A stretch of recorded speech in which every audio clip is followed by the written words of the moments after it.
Hi, everyone. Welcome. Hope you had a wonderful weekend.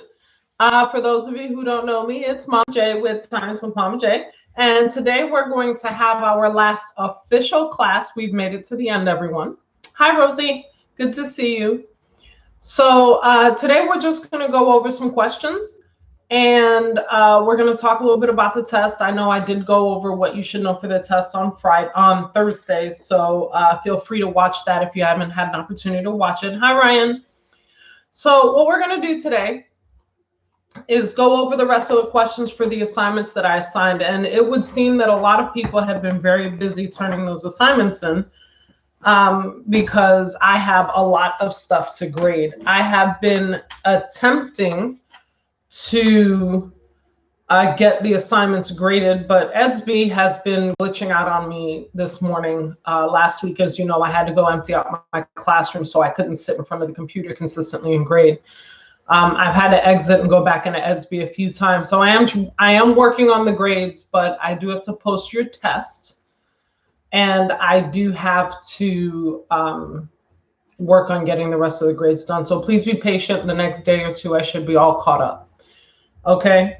Next week, I was thinking about maybe kind of just doing a fun little spirit week. We're not going to have class anymore. I'm posting the test today. Depending on how Edsby behaves, it may be during the workday. It may be later on in the day. I don't know yet. But I was thinking about doing a little bit of a spirit week type of thing where I might get together with classes on Zoom. Obviously, because we have so many kids and our limit on Zoom is 100. I would break them up into several groups, and you would maybe sign up for a group and you can kind of have a little bit of a spirit week, wacky hair Monday, tacky tourist Tuesday, something, superheroes, something, just have a little bit of fun, give you guys an opportunity to talk to your friends that you never really get to see.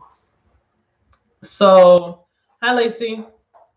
So that's, kind of what I was thinking about doing. I haven't really ironed out all the details yet. Hopefully I'll see some of you on Thursday. I don't know if you've gotten the message yet. If not, you should be getting it soon. We are going to be doing a drive-by clap out at the school. So I'm looking forward to seeing you guys there. I'll be there. Okay. Jackbox, what's that? No, I don't think I have. Okay, so while he's letting me know what that is, I am going to make sure, I believe we went over 95. I'm just going to double check. And we're going to start either 95 or 96. I believe it is 96.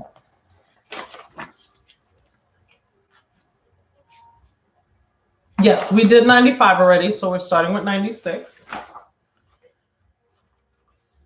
Okay. And just to give you an idea of what 96 was about, let me tie it up a little bit before I start going over the questions so the questions actually make a little bit of sense. Sorry, that's my textbook making a lot of noise.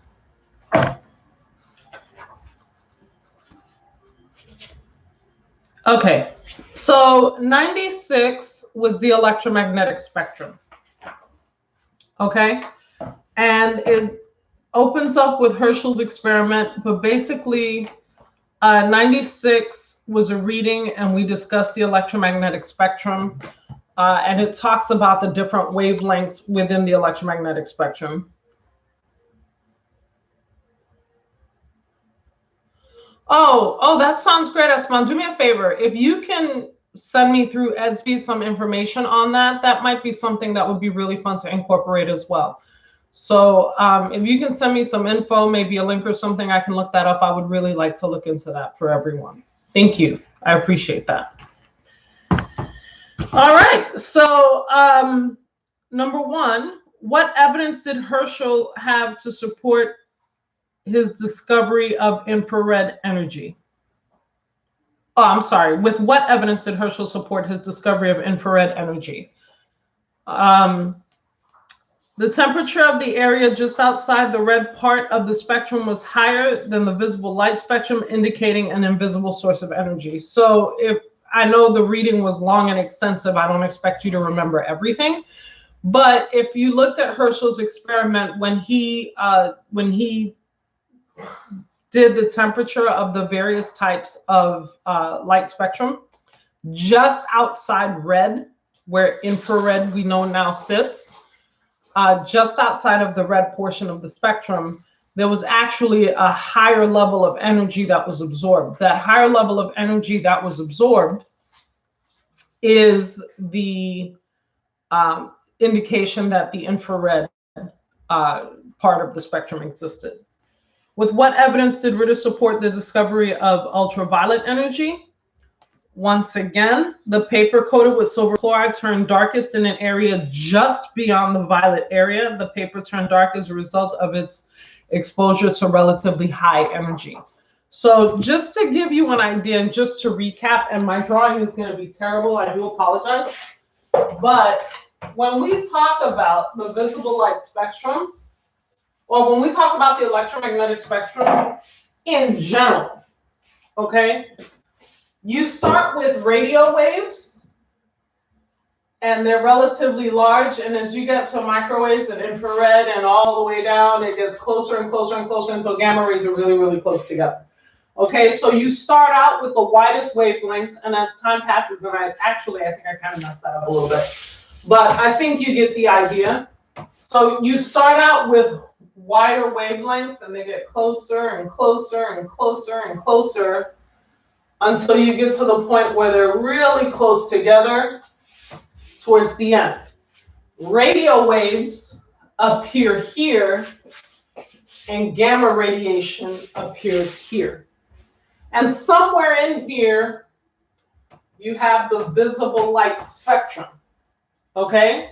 So this is where you're going to find your Roy G. Biv. Over here is where you have infrared. So you have radio waves, microwaves, and then infrared radiation. And then just on the opposite side of the visible light spectrum, you have ultraviolet. Now, a really good way to remember this, it's it's red, orange, yellow, green, blue, indigo, and violet. Red comes right after infrared, and violet comes just before ultraviolet. Okay, so it's a good way to remember. Red has the slowest frequency. It has the greatest wavelength. Ultraviolet has the greatest frequency. It has the greatest wavelength. And if you look at the electromagnetic spectrum, for those of us who are Marvel fans, for those of us who've heard of the Incredible Hulk, and I can't imagine anyone hasn't heard of the Incredible Hulk, he was exposed to large doses of gamma radiation. Being exposed to large doses of gamma radiation is dangerous. That's why he became the Hulk, of course, in Marvel lore. Okay, radio waves are not harmful. Gamma radiation is. Obviously, overexposure to ultraviolet rays, sunlight, will cause potentially skin cancer. So you know that appears closest to the gamma radiation. So if you kind of forget what appears where, the safest ones have the largest wavelength, and the ones that are not safe have the smallest wavelengths, the highest frequencies. Okay, and of course, X-rays are in here. Okay, so hopefully that kind of helps you organize the electromagnetic spectrum in your head. Okay, so number 3, compare infrared and ultraviolet. In what ways are they similar, and in what ways are they different? Well, both of them are forms of electromagnetic energy. We know that, number 1. Number 2, both of them are just outside of the visible light spectrum. Ultraviolet light is really just past the visible light spectrum, is just past ultraviolet. It's just past violet. Okay, and infrared is just before red. Okay. When you look at infrared and ultraviolet, as I mentioned, infrared has less energy. Violet has more energy.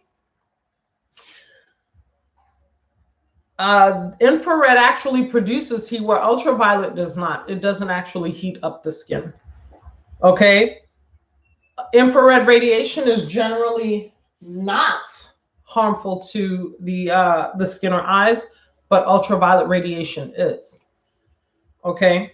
What do we use it for? Well, infrared radiation tends to be used with remote controls. Okay, you know, that little red beam of light, or you may not actually see it because it is out of the invisible light spectrum, or it's out of the visible light spectrum.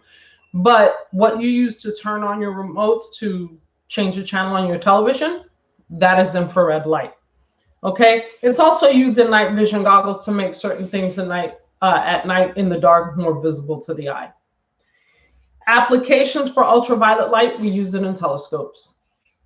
Okay, so number 4, from the following list, choose one that describes a portion of the range of electromagnetic waves that are visible. Okay, so let me look at what the question looks like. Okay, so for more than half, okay, visible, let's just tie it up in a nutshell. Visible light is much less than 1/10 of the entire spectrum. Its range of wavelengths is 400 to 700 nanometers, which is a tiny comparison of the range to 10 to 12, which is gamma radiation, to 1,000, which is radio waves. Okay, so the range, you were supposed to choose one. So choosing visible light, if you look at visible light, I know I made it rather large here, but when you look at something in the visible light spectrum in comparison to the entire range, the visible light spectrum is only between 400 and 700 nanometers. It's really tiny when you look at the total range. And if you look here, okay, this is the entire range, and the visible light spectrum only falls in this tiny range right here where my finger is. Okay, that part right there. That's it.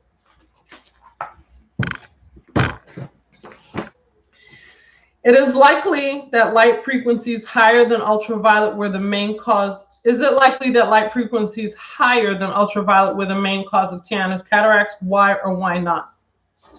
So, anything higher than ultraviolet radiation, we are now getting into X-rays and gamma radiation. Okay, so looking at that, although electromagnetic waves with high frequency, there are electromagnetic waves with high frequencies other than ultraviolet light, such as X-rays and gamma rays, they may have, the chances of them actually reaching Earth are very low. Okay, we do have the ozone layer that is actually preventing those from reaching the Earth's surface.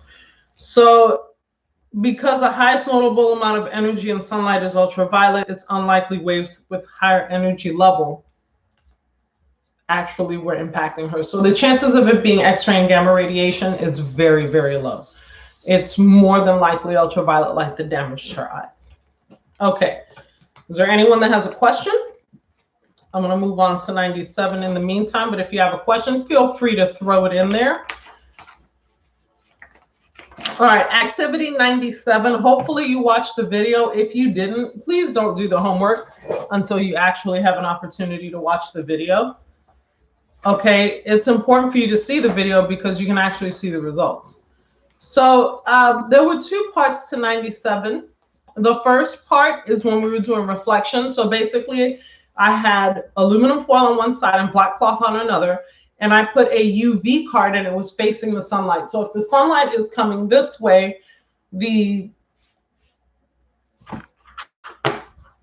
had, let's say, your aluminum foil and cloth, and then, hey Jake, how you doing? And then there was on a platform, kind of angled a little bit, you had an ultraviolet card that was face down. So the light would basically hit the black cloth and the aluminum foil and reflect. The question is, which one reflected more and why? And we were able to tell based on how the ultraviolet card reacted. That was part A, reflection. The second part, absorption, is I took 3 thermometers. One functioned as a control, so it was not exposed to anything. One was in aluminum foil folded, and one was in the black cloth folded. And we saw how much thermal energy was absorbed, and we identified that by how much the temperature changed on the thermometer.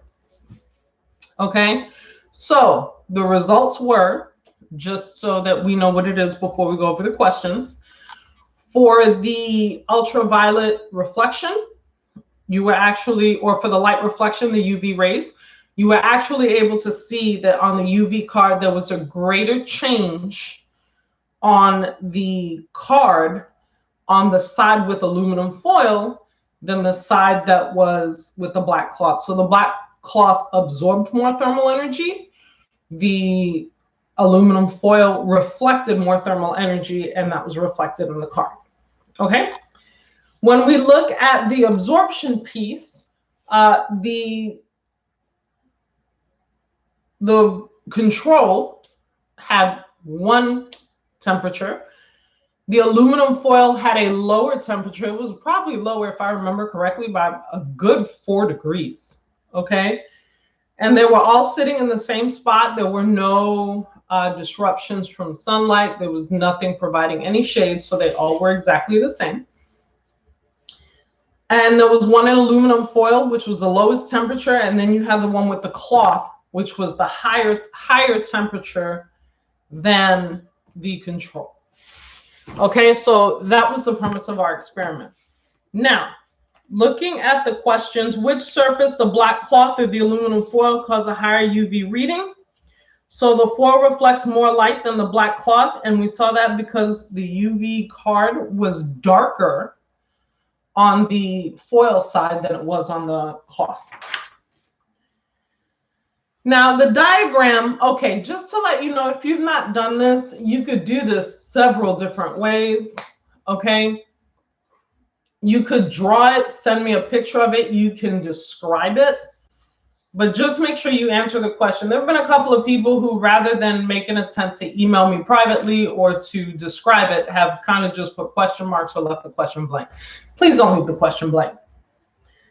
So copy the diagram below, draw a line that traces the path of the light from the sky to the aluminum foil and then onto the UV card. So this is what was expected.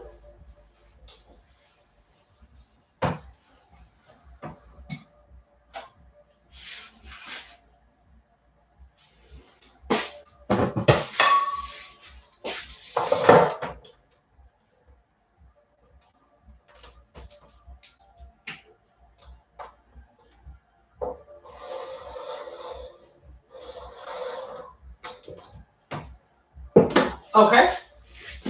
And so let's say your card was here, okay, because it was sitting on a platform. The path of the light, the sunlight came here, and then it reflected onto the card.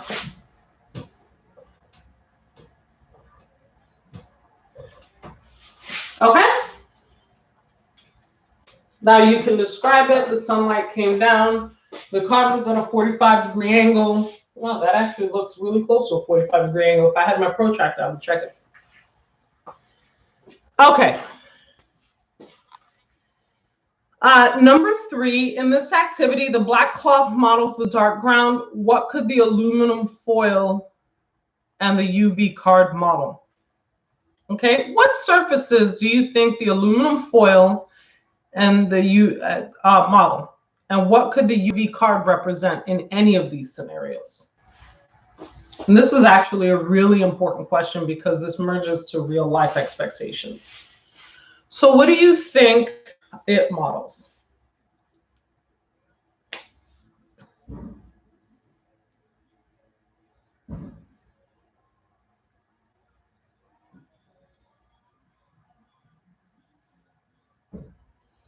Aluminum, yes, very good. Aluminum could model water. Okay, the water is a very reflective surface. Any other surfaces? What if the UV card would model a person, either your skin or eyes? Very good. Great. Another thing you could be modeling, okay, because sunburn actually doesn't always happen in the summer. You could also be modeling something like snow, ice, okay? So any surface that is brighter and would reflect more light, such as sand, snow, ice, or water, would represent the aluminum foil. Asphalt would represent the black cloth. Any darker surface would represent the black cloth. Okay. From this activity, use evidence to support one of the following two statements. A, there is a decreased risk for ultraviolet exposure when playing at the beach or in the snow compared to playing in the park. And B, there is an increased risk for ultraviolet exposure when playing at the beach or snow compared to playing in the park. So A is decreased, B is increased. Would you think it is decreased or increased? Is there an increased risk playing at the beach or in the snow, or a decreased risk compared to playing in the park?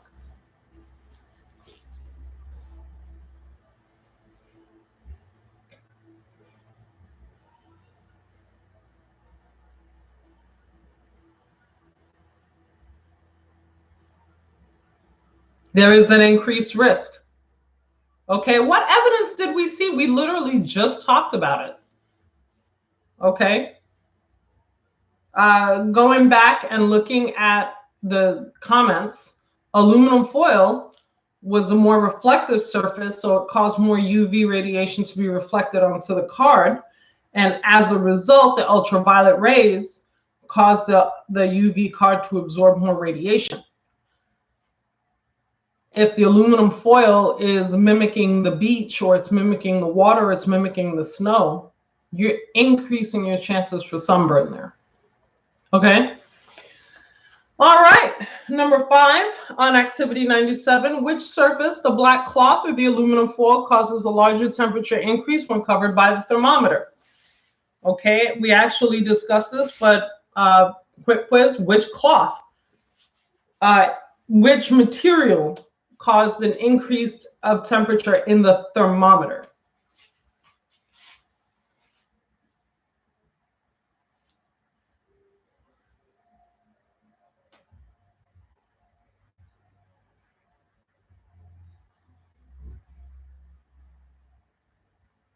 Black cloth, that is absolutely correct. Thank you.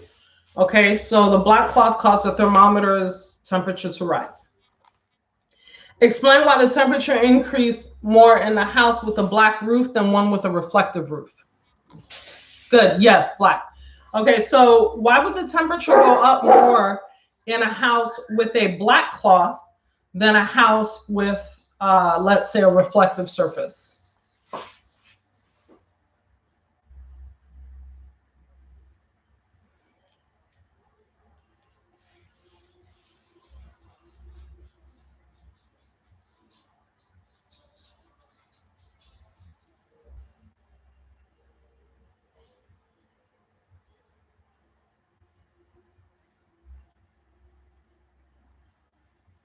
I know it takes a moment to type.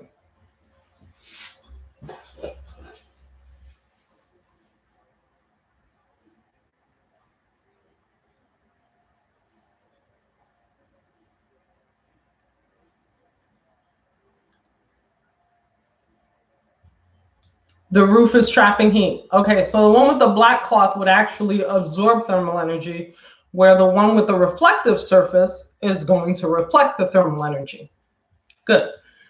So provide an example of a material that transmits, reflects, and absorbs light. Okay, so one material that would transmit light, okay, a shiny colored lens with an ultraviolet coating on it, such as red sunglasses. Some frequencies, including ultraviolet, would be absorbed, whereas the light color that is the same as the lens would be transmitted. And some of the light would be reflected off entirely, providing a bit of a reflection when looking at it. So that particular material, red sunglasses, it's going to absorb some frequencies. It's going to reflect some light. That's why you can actually see it and look at it. And it is going to transmit some of the light as well. Okay, the red light from the red lens would be transmitted. Okay. All right. So now that was questions 1 through 7. Activity 98 had the questions 8, 9, and 10 from activity 98, 97, and 98 questions. And just to give you an idea of what that activity was about before we go over the questions so we can refresh your memory. And once again, if you did not watch the video, please make sure you watch the video. All right, so we're looking at blocking out ultraviolet radiation. So basically what I did was I took a UV card and I put a plastic strip on top of it. And one section of the plastic strip, I put a little bit of sunblock. And on the other side, I put a little bit of lotion. And the sunblock was SPF 30. So you're aware that's what was on the card. Now, I do have to apologize. I did say this when I was showing the results. I didn't realize I went out of range. But if you're looking at when I first pick up the card, you can actually really clearly see the results. So I left in the center between the lotion and the sunblock. In the center, I left a blank area for control. Okay. And the results were, of course, you had absorption where the lotion was. You had no absorption where the sunblock was. And you could see that there was not much difference between the control and the lotion. Okay, so both of them got dark. So let's look at the questions. Okay, what evidence from this investigation indicates that moisturizing lotion has different ingredients than sunblock? Well, one transmitted light, the other one didn't. Okay, so since one transmitted light and the other one didn't, obviously the ingredients are different. There is something in sunblock. Although I'm sure it has a moisturizing component, depending on what sunblock you're using. It has something in it that prevents UV rays from being transmitted. Okay. What effect do you think the ingredients in sunblock lotion have on the ultraviolet rays? Okay. They absorb more UV radiation than moisturizing lotion does. And as a result, it prevents it from reaching your skin. Okay. So this experiment actually showed you that sunblock works. Okay. You could actually redo this experiment or do this experiment on your own, but instead of using a card, I can, tell you how to do that, and I'll tell you how to do it in a minute. But using different levels of sunblock, SPF 100, SPF 50, SPF 70, SPF 30, SPF 15, and actually take a little bit of each and do the experiment on your own. And they're actually ultraviolet beads.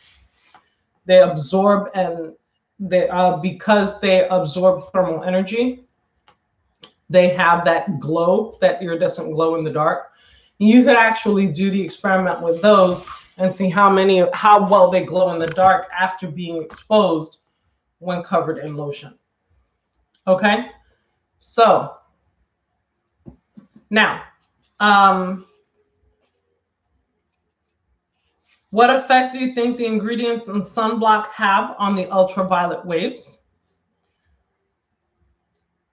Sunblock absorbs more UV radiation than moisturizer does. Okay, so since it absorbs more UV radiation, it helps protect your skin. Does the results of this experiment allow you to predict the actual results of using sunblock lotion on your skin? Do you think this helps you identify how well sunblock on your skin is going to work?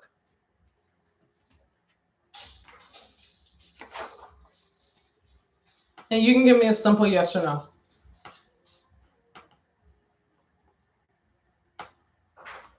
It does. I mean, you can clearly see that ultraviolet radiation was not being transmitted. Okay, all right, activity 99 was a personal protection plan. So in the case studies, you analyze who is the greatest risk for cataracts. Okay, a lot of you have different opinions, but Jose and Sophie are likely to have the highest rankings. Leon's childhood total UV total is high, and he and his sister have symptoms. Jose has an average child UV total, and Jose's great aunt Tia has cataracts. So there is a family history there. Although Shannon has no family history of symptoms, she is at high risk because of her high childhood UV at high altitudes. So although everyone has different exposures, and Jose didn't have the highest exposure, he did have a family history of cataracts. Okay, what about skin cancer? Well, Sophie and Shannon probably have the highest risk. Sophie is very, very young. She has very fair skin. And she lives in a high altitude where UV radiation is the most potent. Okay. Shannon has very fair skin, and her twin has a history of skin cancer. So not only does she have very fair skin, which is a high risk, but her twin also had skin cancer. So there is a family history there. Okay. Jose does have a certain risk, although he is not fair skinned. He lives in Southern California, and he did spend a lot of time in the sun. So what risk factors are common for both cataracts and skin cancer? Okay. All factors that include exposure to ultraviolet radiation are both factors that are common to both cataracts and skin cancer. Do you think childhood ultraviolet exposure is considered a bigger risk factor than ultraviolet exposure later in life? How many of you think being exposed as a kid would give you a greater risk and being exposed as an adult? Which would you pick? You can say child or adult.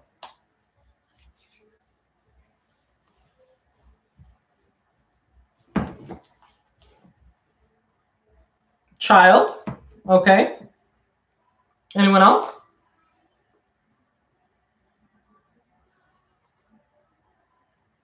Okay, adult. What can you tell me about children? What is happening in children that typically is not happening in adults?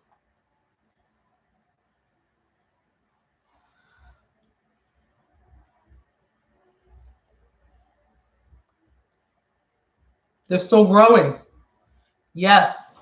Their body is still undergoing changes. They're more susceptible. Their eyes and skin are more vulnerable because their body is still undergoing changes. Okay. And as a result, those cells are more vulnerable then than they are when you are a full-blown adult. In the activity, you use the scale of low, medium, high to rate people's risk. Do you believe there can be a zero risk of a particular outcome?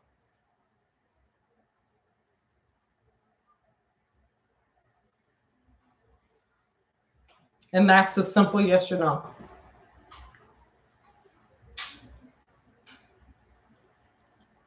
Is there such a thing as a zero risk?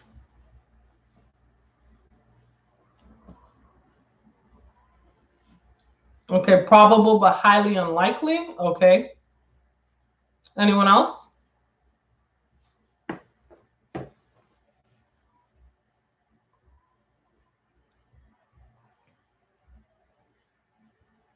No one else has an opinion or dares venture an opinion? No, except for the one dude that has a huge underground bunker. That's pretty funny. Okay, someone who lives in an underground bunker and has zero exposure to sunlight would probably have zero probability of having UV radiation problems such as skin cancer or cataracts.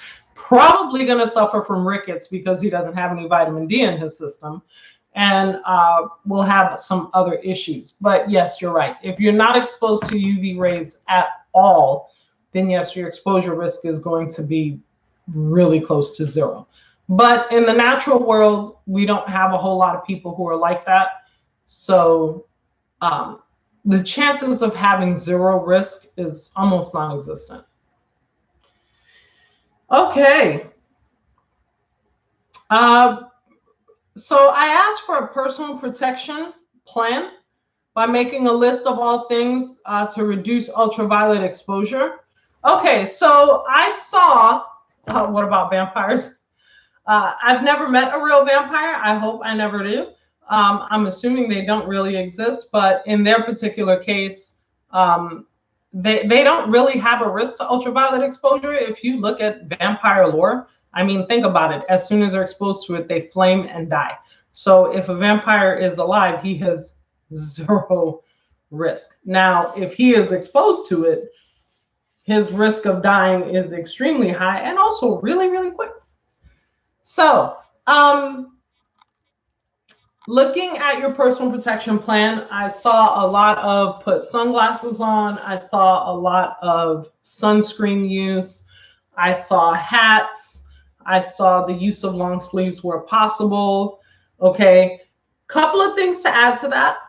Light colored clothing. Okay, as I'm sitting in front of you wearing a black shirt in the lovely state of Florida.